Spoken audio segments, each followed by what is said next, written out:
Judulnya udah cukup jelas ya. Sebenarnya ini kan ada keluarga yang terdiri dari bapak ibu sama 3 anak, di mana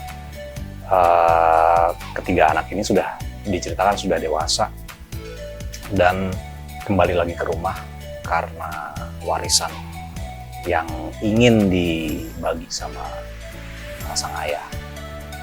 Tuh. Dan disitulah sebenarnya kita dibawa perjalanannya mengenali karakter masing-masing, tujuan mereka apa, dengan background seperti karakternya Indah, Lara, saya Adam, dan Ge Pamungkas Vicky itu punya background yang unik. Bertemu lagi setelah mereka dewasa, memperebutkan warisan yang disiapin sama ayah. Dan ibunya nih ibu tiri ya, bukan ibu kandung, jadi banyak intrik dan drama yang menarik seperti saya. Karakternya sebenarnya jauh beda lah sama aku ya. Kalau di sini Laras tuh agak lebih tegas, lebih emosional aja sih. Kalau aku kan anaknya baik-baik ya, sopan santun. Iya kan? Jadi sudah pasti berbeda pandangan gitu. Mungkin tapi ada satu hal yang hampir mirip sih. Kalau yang aku lihat itu si Laras dia punya prinsip. Kalau misalnya enggak, iya, dan mungkin itu hampir mirip sama aku. Mungkin itu ya. Itu kalau aku. Mas Adam? Saya itu karakternya Adam. Adam itu dia anak yang tertua dari 3 bersaudara. Dia seseorang yang sangat berprestasi di bidang sepak bola pada waktu masih kecil, bahkan remaja kali ya. Terus habis itu dia harus mengalahkan mimpinya itu demi keinginan ayahnya, yang mana dia nanti akan tahu bahwa sebetulnya ayahnya lebih mendukung mimpi sang adik yang terakhir, bukan dia, Diki yang diperankan Ge Pamungkas. Nah, sebetulnya yang menarik dari karakter Adam, meskipun dia sudah dizolimi menurut dia gitu oleh ayahnya, tapi Adam itu selalu punya panggilan buat hormat selalu sama ayahnya. Jadi sebenarnya yang menarik dari karakter ini selain hubungan Adam sama ayahnya, tapi juga sibling rivalry antara dia sama Laras, dia sama Diki, itu yang menarik sih. Jadi nggak siblings yang kompak lalu ngelawan ayahnya gitu. Tapi ini kita nggak akan pernah tahu nih siapa yang lagi sewot sama siapa yang lagi drama sama siapa, kita nggak pernah tahu. Lucu sih. Kalau aku happy banget, karena ini pertama kalinya di direct sama Bang Aco. Sebelumnya udah berteman baik juga kan. Cuman aku ngerasa Bang Aco salah satu sutradara yang menurutku luar biasa sih. Karena dari awal persiapan, Bang Aco tuh selalu hadir. Dan menurut aku sebagai sutradara yang baik itu sebenarnya kayak gitu tuh. Yang dari persiapan pun, iya dari persiapan itu reading ya. Dari reading hari pertama pun dia tuh selalu ada sampai selesai. Dan cara dia berkomunikasi sama pemain pun menurutku cukup jelas gitu apa yang dia mau, dan dia juga tidak menutup kemungkinan kalau misalnya kita punya pandangan yang lain gitu terhadap skripnya gitu. Jadi syuting sama Bang Aco seru banget, aku suka sih, menyenangkan. Saya hampir mirip ya sama Indah, karena Aco ini kan sebenarnya kan baru film kedua ya, tapi yang rilis ini baru yang ini. Tapi melihat intensitasnya dia ketika dia ngedirect drama itu luar biasa sih. Saya udah nggak kaget sama dia ngedirect komedi ya, karena hampir seluruh ide komedi yang ada di skrip ini itu dari kepalanya dia. Jadi kita udah bisa ngebayangin, oke, ya udah pasti lucu. Meskipun dia direct pertama kali, first timer, tapi dia punya pengalaman di bidang konsultan, lalu stand up comedian juga. Tapi kalau buat drama, tahu nih Bang, sempat nanya ke Ernest, bilang, Nes ini drama banget loh. Ernest bilang, iya bro, tapi ntar gue ada di situ. Tapi kalaupun gue ada, dia ini kok lo ntar lo lihat aja loh, ternyata benar.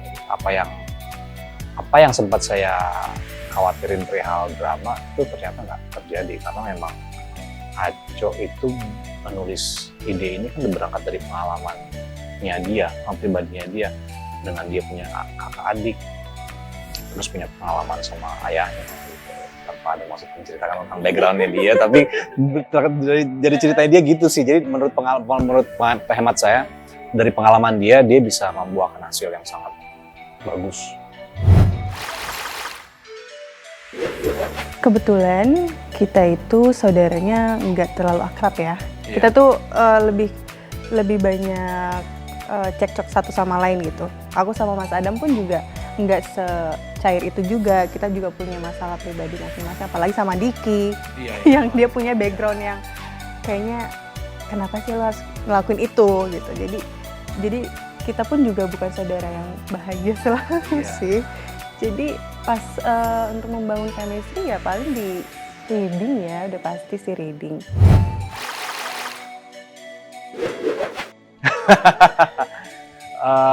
Sebenarnya jadi waktu pas awalnya ditawarin ini nanya sih loh, kayak gimana ceritanya.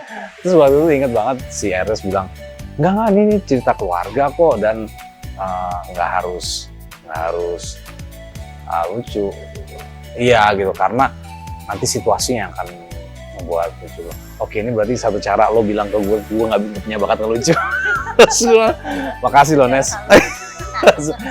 Tapi ya udah, karena apa, ada Ernest di belakang ini dan dia sudah sukses memproduksi banyak film drama komedi yang box office, jadi kayaknya resume dia udah cukup bikin saya percaya gitu. Jadi ini bukan cuma sekedar job, tapi karena saya pengen punya pengalaman baru, yaitu di komedi, dan kebetulan sama orang-orang yang sudah ahli di bidang komedi. Siapa yang ahli? itu iya kayak Pamungkas. Jadi itu sedikit banyak ngebantu saya sih. Jadi kalau misalnya saya lagi reading gitu, saya banyak perhatiin gitu, gini ya gitu. Kalau mereka lagi di reading, lagi di skenario seperti ini, terus kalau misalnya lagi nggak reading di off cam, mereka tuh seperti ini. Jadi sedikit banyak saya kayak melihat sebuah industri yang baru gitu, yang nggak pernah, yang industrinya sama film tapi circle-nya berbeda gitu. Iya. Kalau aku part untuk yang lucu-lucunya sedikit, lebih banyak dramanya, ya kan. Cuman aku sih deg-degan juga, karena menurut aku komedi itu nggak segampang drama sih buat aku ya, karena komedi itu punya jurus yang berbeda kalau menurut aku. Jadi cukup sulit juga gitu. Dan kebetulan dibantu juga sama komedi konsultannya si Ardit Erwanda. Dia yang ngebantu untuk masukin jokes-jokesnya gitu sih. Udah pasti sih. Kalau menurut aku ya, sebuah keluarga itu ya anak sama orang tua, anak sama kakak dan adiknya itu udah pasti ada masalahnya sih. Yang dimana komunikasinya pasti nggak sejalan. Dan mungkin ini diwakili sih dari film ini, gara-gara warisan.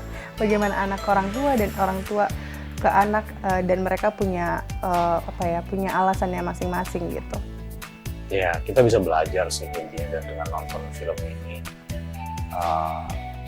Ego seorang adik, ego seorang kakak, ego seorang ayah, ibu, sekalipun anak, itu makanya ketika saya nonton film ini tuh bisa relate dan bisa bercermin sama diri sendiri gitu. Kayaknya pengen deh ngajak banyak orang untuk nonton film ini dan ngelihat diri mereka sendiri itu seperti apa sih ketika lagi berkomunikasi sama orang tua, dan gimana sih perasaan orang tua dan anak ketika keduanya sedang balik badan, mereka menyembunyikan rasa apa gitu. Jadi, makanya saya tadi bilang sebenarnya ini film komedi, tapi dramanya benar-benar pekat banget, bisa dalam, jadi bisa kita bisa relate gitu, bisa datang nggak cuma ketawa sih. Waktu kemarin nonton briefing banyak menggugah sekali. Setuju. Hai anak bioskop, saya Indah Permatasari. Saya Oka Antara. Jangan lupa saksikan Gara-gara Warisan mulai tanggal 30 April 2022 hanya di Cinepolis. Cinepolis.